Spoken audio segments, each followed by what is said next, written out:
নমস্কাৰ ছাৰ বাইদেউসকল। OPS অৰ্থাৎ পুৰণি পেঞ্চন পুনৰ প্ৰৱৰ্তন সন্দৰ্ভত শেহতীয়াকৈ এটা অত্যন্ত সুখবৰ প্ৰকাশ পাইছে।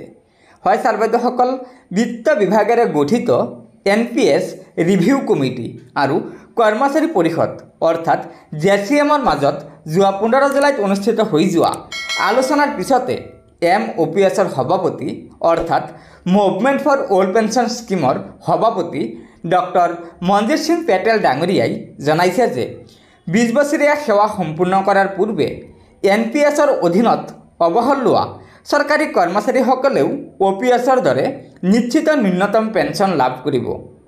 তথ্যৰ বাবে মনজিত সিং পেটেল ডাঙৰীয়াই জনাইছে যে যেতিয়া এজন ব্যক্তিয়ে OPSত ফুল লেংথ ছাৰ্ভিচ সম্পূৰ্ণ কৰাৰ আগতে প্ৰি মেচিউৰ ৰিটায়াৰমেণ্ট লয়, তেতিয়া কৰ্মচাৰীজনে ন্যূনতম পেঞ্চন 9,000 টকা প্লাছ DA পায়। আৰু NPSত এই ব্যৱস্থা নথকাৰ বাবে NPSৰ কৰ্মচাৰীসকলে 500 টকা, 600 টকা, 1200 টকাৰ দৰে মাহিলী পেঞ্চন লাভ কৰি আছে। এতিয়া অতি সোনকালে এইসকল কৰ্মচাৰীয়েও অৱসৰৰ পিছত প্ৰতি মাহে অৰ্থাৎ NPSৰ অধীনস্থ কৰ্মচাৰীসকলেও অৱসৰৰ পিছত প্ৰতি মাহে 15,000 টকা লগতে DAৰ উপহাৰ লাভ কৰিব। লগতে প্ৰতি 6 মাহৰ মূৰে মূৰে DA বৃদ্ধিৰ সুবিধাও লাভ কৰিব। গতিকে ছাৰ বাইদেউসকল, এয়া নিশ্চয় MOPSৰ সভাপতি মনজিত সিং পেটেল ডাঙৰীয়াই দেশৰ NPSৰ অধীনস্থ চৰকাৰী কৰ্মচাৰীসকলৰ বাবে এটা অত্যন্ত সুখবৰ দিছে।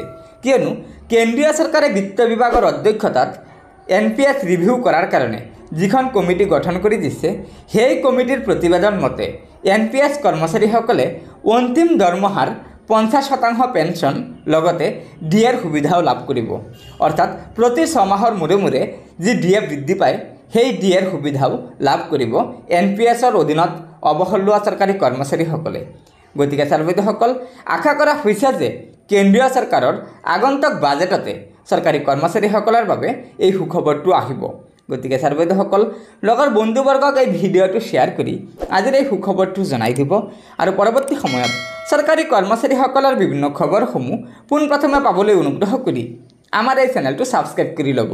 ধন্যবাদ।